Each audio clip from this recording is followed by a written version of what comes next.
On the news, Plateau government faults military over non-arrest of killers despite close contact.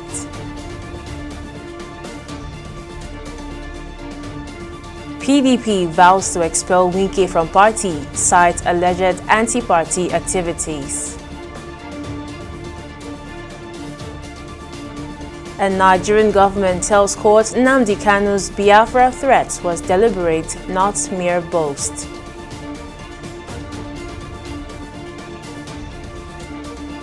We're glad to have you join News Now on TV 360 Nigeria. I am Joy Uchejim. We begin in Plateau State, where the government has faulted the failure of the soldiers of the Nigerian Army to arrest the killers of 27 farmers in the Tahos community of the Riyam local government area of Plateau State. The state government blamed the military for the failure to arrest or neutralize any of the suspected killer headsmen, despite establishing contact with them during the attack. The state's Information Commissioner, Joyce Ramnap, said in a televised interview on Friday that the community that was attacked by the vicious marauders was close to an access road which has military checkpoints. Ramnap said that fresh killings of the people of Plateau were unprovoked and despicable. She further said besides killing the people, the assailants went into the farms and destroyed all their crops. And the Defense Headquarters says troops of Operation Hadinkai have apprehended 2 members of the National Union of Road Transport Workers for allegedly transporting arms to terrorists. The Director of Defense Media Operations, Major General Marcus Kangie, disclosed this while providing updates on military operations across the country. Kangie said the troops arrested the transport union officials at Liya in Biu local government area of Borno State. According to him, the troops also arrested 11 terrorist collaborators and rescued 7 kidnapped victims in the northeast. During this operation also, they also arrested terrorists in Abadam local government area of Borno State and eliminated scores of them. Also, large number of terrorists comprising adult males and females, including children, surrendered to the troops as operational tempo heightened across the theater. Troops also conducted operations in Konduga, Marte, Ngala, Kalabarge, Dambua, Chibok, and Askra of our local government areas of Borno State, as well as Gujba, Gaidam, and Damatru local government areas of Yobe State. During these encounters, some terrorists were killed in action. 11 of their collaborators were also arrested, while 7 kidnapped victims were rescued. Some quantities of arms and ammunition were also recovered.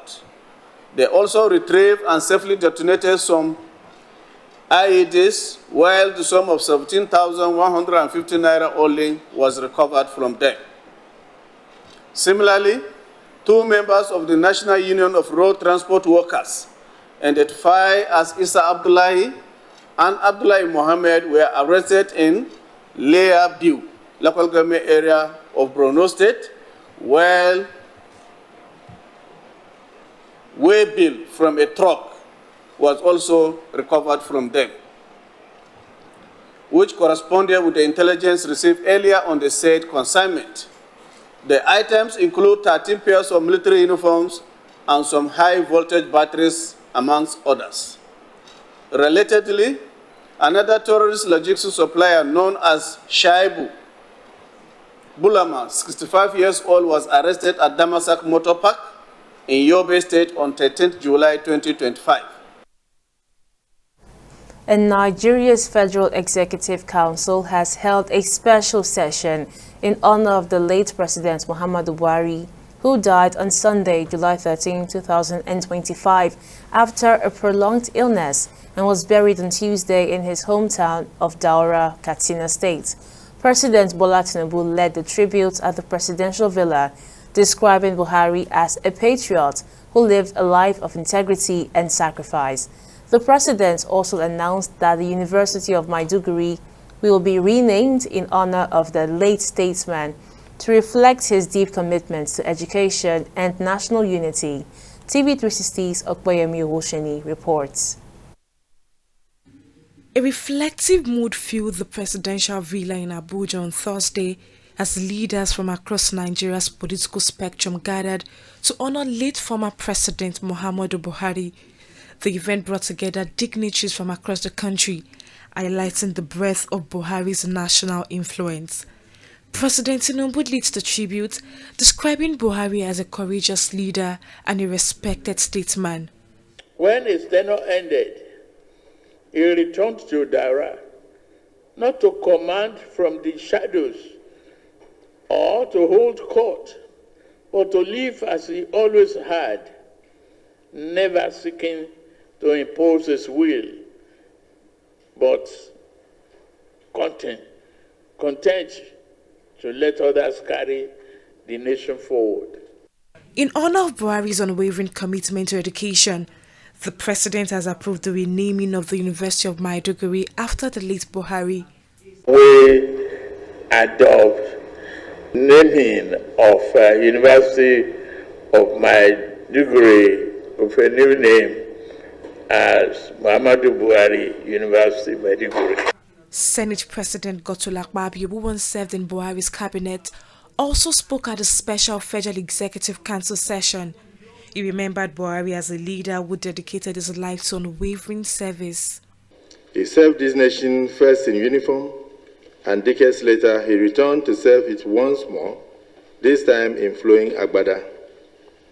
Whether clad in khaki or in civilian robes, through coups and campaigns, criticisms and crises, he never wavered in his belief in the promise of Nigeria. His legacy is marked by monumental achievements, too many, too vast, and too significant for me to enumerate within the time allotted to me. In public office, President Buhari was a true partner in democracy. He respected the independence of the legislature and urged his ministers to engage constructively with Parliament. He signed into law several landmark bills that open political space to young people, strengthened our electoral processes, and laid the foundation for economic reform. His development vision reached beyond the present and into the future. The roads, railways, and bridges he built are lasting gifts to the generations yet unborn. Son of the late former leader Yusuf Buhari spoke on behalf of the family, thanking President Tinubu and Nigerians from all walks of life for their support and solidarity. It has showed that he was regarded far more than a politician, but regarded as a friend and a father.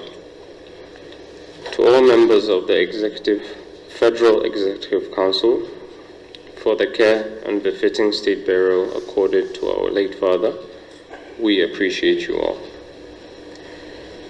I also wish to thank the Senate President, Speaker of the House of Representatives, and all the distinguished and honorable members of the National Assembly for honoring the memory of our late father during the state burial in Daura.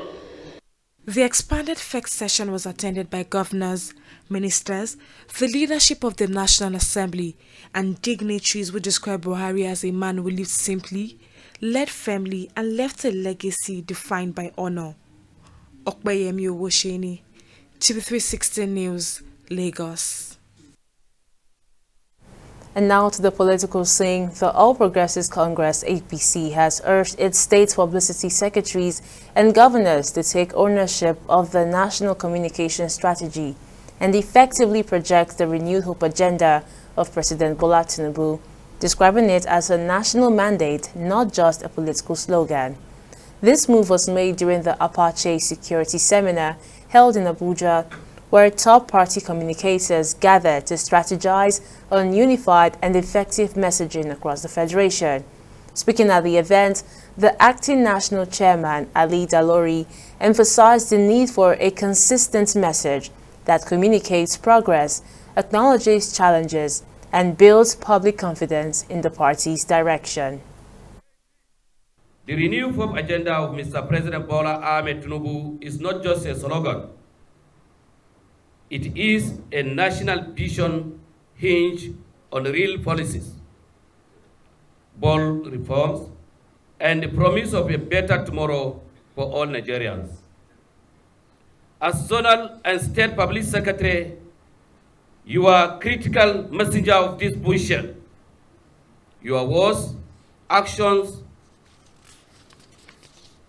and strategy will determine how effectively the message of FOB is received, understood, and believed across the Federation.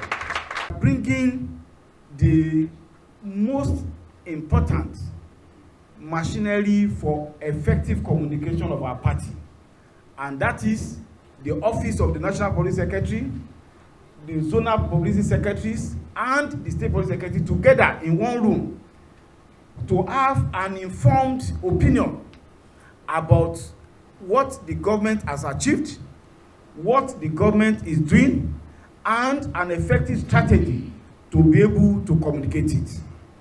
Before, people used to say, don't blow your trumpet. But if you don't blow your trumpet, the trumpet will go rust.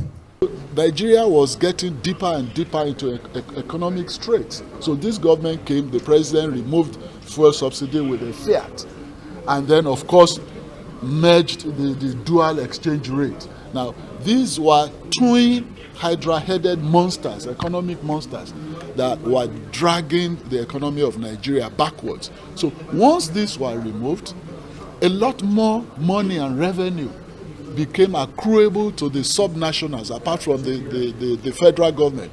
The states, the local government had much more money than before. And if you also do a kind of content analysis, you discover that a lot of the states that were in deep debt morass had cleared their debts right now. And the People's Democratic Party, PDP, has said that plans are in motion to fire the Minister of the Federal Capital Territory, FCT, Nyesom Wike, from the party. The party, through its Deputy National Publicity Secretary, Ibrahim Abdullahi, said that a committee has already been put in place to review alleged anti-party activities committed by the FCT minister. According to him, many people in the PDP now believe that the party will be better without the former governor of Rivers State. He said the party was ready to deal with anyone who clogs its progress, adding that such individuals are better out of the party. And the Labour Party Statutory National Executive Committee has elected Senator Usman Nanadi as the interim national chairman and Senator Darlington Umokocha as the interim national secretary, among others, as members of the party's interim working committee. Nanadi was elected on Friday during the party's NEC meeting in Abuja. The interim working committee is expected to oversee all party activities till the party's convention, when elections for a new NEC will be conducted. Other resolutions reached during the meeting include the approval of the schedule for the conduct of world congresses, local government area congresses, state congresses, zonal congresses, and the national convention of the Labour Party. And in other stories, the Nigerian government has told the Federal High Court in Abuja that the threat by the detained leader of the indigenous people of Biafra, Nnamdi Kanu, to break up Nigeria and establish a Republic of Biafra was a deliberate and serious declaration, not just an empty boast. Government counsel Adegboyega Awomolo stated this while responding to a no-case submission filed by Kanu's legal team on Friday. Awomolo argued that Kanu made a broadcast on Radio Biafra where he openly declared his intention to disintegrate Nigeria, an action the government believes instilled fear across the country. He urged the presiding judge, Justice James Omotosho, to dismiss the no-case application, insisting that Kanu has a case to answer in the 7-count terrorism charge preferred against him by the Nigerian government. And in a bold move towards safeguarding the integrity of Nigeria's financial system, the Economic and Financial Crimes Commission, EFCC, has launched a nationwide sensitization campaign aimed at curbing naira mutilation and abuse. Speaking during the campaign themed Good Citizenship Respecting the Naira, EFCC Chairman Ola Olukoyede emphasized that acts such as spraying money at social events, defacing or writing on banknotes, mutilating currency, and engaging in the illegal trading of the naira are serious criminal offenses under Sections 20 and 21 of the Central Bank of Nigeria Act. The chairman further urged stakeholders in the entertainment industry to use their platforms to educate audiences on the consequences of naira abuse. The essence of this gathering is far-reaching, and at its core, it is a collective effort to uphold the dignity of the naira and one of our national symbols by confronting the growing trend of naira abuse in both public and private spheres. We are here to remind ourselves that the abuse of the naira is not only unlawful, it is also unethical. It represents a disregard for our nation and a dishonor to our collective identity. This aligns directly with the objectives of the Nigerian Identity Project and the National Values Charter. You will be hearing more about the National Value Charter, which the President is going to unveil during the independence celebrations. An initiative of the National Orientation Agency designed to promote national shared identity, civic responsibility, and national cohesion. Upon my assumption of office, we embark on recovery massively. We recover funds for so many MDAs. And I will call them one after the other. We are not giving you this money for it to be diluted again. We have seen it in the history of this country. I've been part of the team that went to US to sign for recovery some of the Abacha loot. And by the time we came back, and upon my assumption of office, one of the major assignments I carried out was to investigate the money that was relooted. The money that was part of recovery. And that was relooted. It was being relooted by the people that were entrusted to manage this money. And so we've been part of it, but not on our watch anymore, and not on the watch of the President Bola Ahmed Tinubu. He has sworn that no further recovered asset will be relooted again. And the Coalition for Transparency has called for the immediate resignation of Farouk Ahmed, the Chief Executive, Nigerian Midstream and Downstream Petroleum Regulatory Authority, over allegations of unexplained wealth used to fund his children's elite education abroad. In a press conference on Friday, the group demanded that Ahmed accounts for over $5.5 million spent on his 4 children's secondary and tertiary education at some of the world's most expensive institutions, a sum they claim is vastly disproportionate to his earnings as a career civil servant. In his address, Obinna Francis, the convener, said that in over 6 years, this amounted to between $4.32 million and $4.8 million for secondary education alone. This scandal is a litmus test for President Bola Ahmed Tinubu's commitment to rooting out corruption. Ahmed's refusal to explain his wealth is a direct challenge to the nation's anti-corruption framework, and his continued leadership of the NMDPRA is an embarrassment to governance.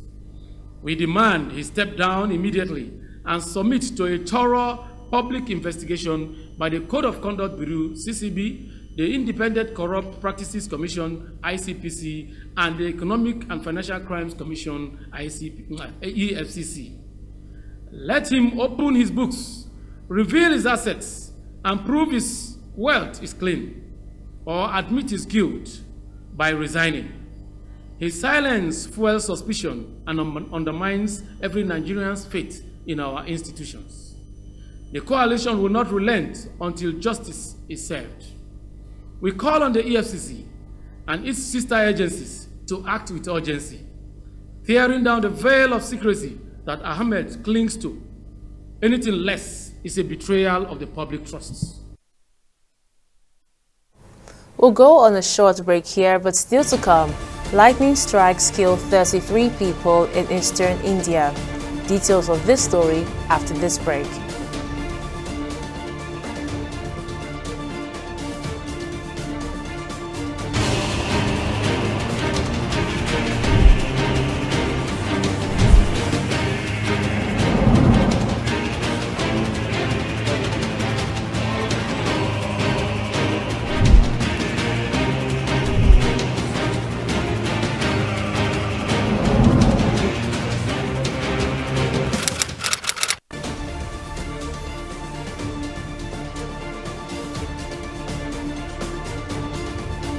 Welcome back. Here's a recap of our top stories. The Plateau state government has faulted the failure of the soldiers of the Nigerian army to arrest the killers of 27 farmers in the Tahos community of the Riyom local government area of Plateau State.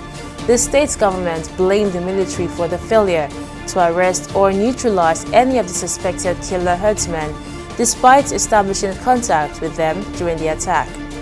He also informed you that the People's Democratic Party (PDP) has said that plans are in motion to fire the Minister of the Federal Capital Territory (FCT) Nyesom Wike from the party. The party, through its Deputy National Publicity Secretary Ibrahim Abdullahi, said that a committee has already been put in place to review alleged anti-party activities committed by the FCT minister.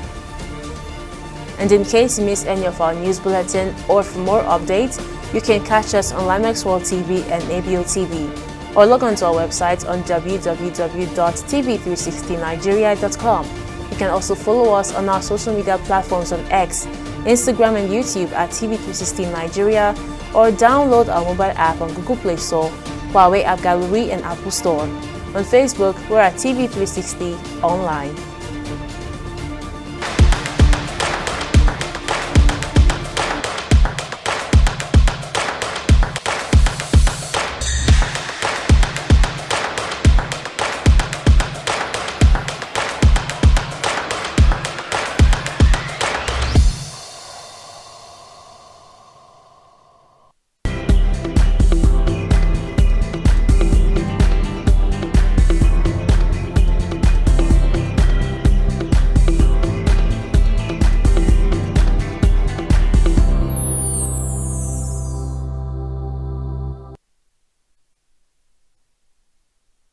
Now let's shift gears to the world of business. Victoria Konde is standing by with the latest. Over to you, Victoria. Thank you very much, Joy. Welcome to Business News. Now, experts have described Nigeria's economy under the administration of the late former President Muhammadu Buhari as mixed. Speaking to TV360 Nigeria, financial and economic analyst Vincent Oshoma noted that Buhari inherited significant economic challenges from the previous administration. He explained that while Nigeria experienced 2 recessions during Buhari's tenure, the government's response to these challenges were slow. When you now look at what happened in the period of his administration, they cannot really say in some areas where the economy there major improvement, because when you look at the economy, the figure shows that the average growth was quite low, about less than 2%. The highest was about 3% for the period GDP growth. And under his administration, you had 2 recessions. So these are things that people will look at. But when you also look at what are the factors that led to those things, you now have to recognize some external factors that must have affected his administration. But people will also allude to the fact that what was his level of reaction to those external factors. If I may just quickly just mention some of them, you will know that coming in, at the beginning of the administration, there were already issues in the previous administration with respect to oil prices was already trending downwards. So that the administration actually has inherited those challenges, but the response to those challenges was quite poor. When you look at the time it took for the administration to appoint ministers to start formulating policies to respond to these issues. And because of those issues with the appointment of ministers and forming a government, it led to Nigeria's first recession. Right now, we'll go on a short break and we're back with stock market updates.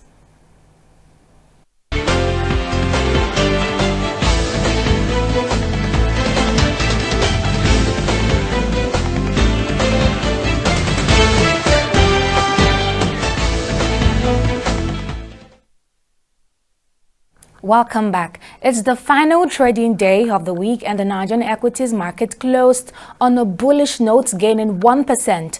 The market capitalization now stands at 83.25 trillion naira. In total, 129 equities listed on the NGX participated in today's trading session, with 46 recording gains and 25 posting losses. NCR Nigeria led the gainers chart, appreciating by 10% to close at 6 naira 60 kobo per share, and was followed closely by Learn Africa. At the close of trading on the NGX, over 2 billion shares were exchanged in 28,585 deals, with a total market value exceeding 35 billion naira. Now, when this is compared with the previous trading session, which is Thursday, July 17, this reflects an 85% increase in volume, a 7% decline in turnover, and a 24% drop in the number of deals. Now over to the global market. Two of our selected indices, the US Dow Jones and Japan's Nikkei, closed in negative territory. However, the UK's FTSE defied the trend, ending the session on a positive note, as you can see on the chart. Now switching over to the foreign exchange market, the naira is trading at 1,535 naira to the US dollar, and the British pounds at 2,140 naira, and the euro at 1,800 naira, all on the black market. That's it on both business and stock market updates. Back to you, Joy, for the rest of the news. Thank you, Victoria. And now on the foreign scene, lightning strikes in monsoon storms in eastern India this week has killed at least 33 people and injured dozens, officials have said on Friday. The deaths in Bihar occurred during fierce storms between Wednesday and Thursday, according to a state disaster management department, with the victims mostly farmers and laborers working in the open. Bihar State Disaster Management Minister Vijay Mandal told newsmen that officials in vulnerable districts had been directed to create awareness to take precautionary steps following an alert on lightning. And finally on sports, Nigeria Super Falcons has advanced to the semi-finals of the 2024 Women's Africa Cup of Nations WAFCON after a 5-0 win over Zambia's Copper Queens on Friday. The match, played at Stade Larbi Zaouli in Casablanca, saw the Nigeria take control early and maintain pressure throughout the 90 minutes. The goals were spread across both halves and set-piece opportunities from Zambian side. This result extends Nigeria's unbeaten run in the tournament and keeps their bid for a 10th WAFCON title on track. And that wraps up our bulletin on News Now. Many thanks for joining us. I am Joy Uchejim. See you next time.